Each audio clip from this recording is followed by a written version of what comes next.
Aujourd'hui, qu'est-ce qui distingue une sauce ravigote d'une sauce gribiche? Vous confondez souvent les deux. Pour faire la différence, le chef Éric Trochon, maître saucier et meilleur ouvrier de France, va envoyer la sauce. D'un côté, les ingrédients de la ravigote.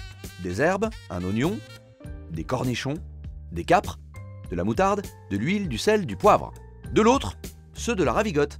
C'est exactement la même chose, mais avec des œufs. Chef, qu'est-ce qui distingue ces deux sauces? Les ingrédients sont les mêmes, sauf que dans la gribiche, j'ai les œufs en plus. Alors, la différence, c'est dans la manière de monter la sauce. On a d'un côté la gribiche où on a une émulsion qui va être plutôt stable à partir du jaune d'œuf, et la ravigote, une émulsion instable, une vinaigrette un petit peu épaisse avec beaucoup d'aromates à l'intérieur pour avoir quelque chose de très parfumé.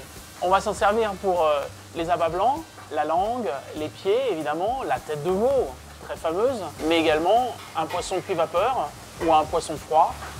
C'est absolument délicieux, voire des pommes de terre toutes simples. Démonstration. Pour faire une gribiche, le chef prend les jaunes d'œufs, de la moutarde, il monte l'ensemble à l'huile comme une mayonnaise. Il passe les blancs au tamis et incorpore l'ensemble des condiments.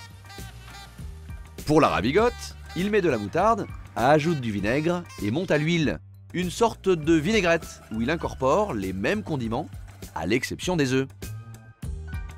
Il vient escorter une tête de cochon roulé avec ses deux sauces, la gribiche à gauche, la ravigote à droite.